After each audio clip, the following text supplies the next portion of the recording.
Assalamualaikum warahmatullahi wabarakatuh. Hai teman-teman, pada kesempatan kali ini izinkan saya Najwa Aura dan juga teman saya Suhaila. Kami akan membahas salah satu topik yang sangat penting dan menarik dan juga bermanfaat bagi teman-teman semuanya, yaitu peran para ulama dalam bidang politik di Kesultanan Aceh Darussalam. Lalu, mengapa sih topik ini penting untuk dibahas ataupun dikaji? Jadi, untuk teman-teman ketahui bersama, Kesultanan Aceh Darussalam itu merupakan salah satu kerajaan terbesar di Asia Tenggara.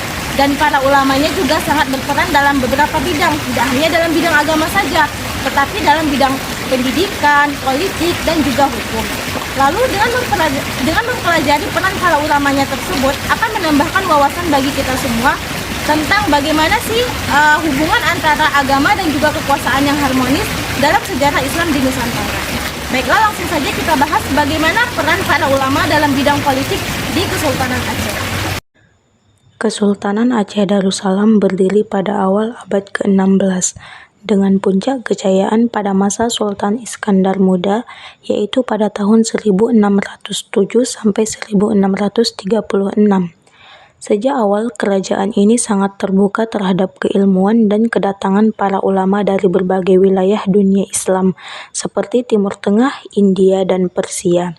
Salah satu ulama besar yang berpengaruh adalah Syekh Nuruddin Arnaniri, ulama dari Gujarat yang datang ke Aceh sekitar tahun 1637. Ia menjadi penasehat kesultanan dan menulis banyak karya penting dalam bahasa Melayu seperti Bustanus Salatin, yang tidak hanya membahas tasawuf dan teologi tetapi juga etika pemerintahan dan politik. Selain Arnaniri, ada pula Syamsuddin As-Sumatrani, seorang ulama besar yang hidup pada masa Sultan Iskandar Muda.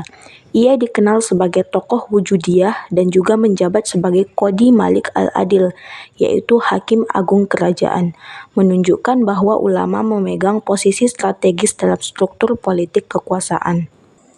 Selanjutnya yaitu peran para ulama dalam politik Kesultanan Aceh. Yang pertama, ulama sebagai legitimator kekuasaan, di mana ulama berperan penting dalam memberikan legitimasi religius kepada sultan. Contohnya seperti Syamsuddin As-Sumatrani yang mendukung Sultan Iskandar Muda dengan memberikan dasar teologis atas ekspansi dan kebijakan kerajaan. Ia juga menjadi Qadi Malik Al-Adil atau Hakim Agung Kerajaan. Yang kedua ada Sultan Nuruddin Arnaniri. Dalam Bustanus Salatin mengkritik ajaran wujudiyah dan mendukung Sultan Iskandar Sani untuk menerbitkan keberagaman teologis.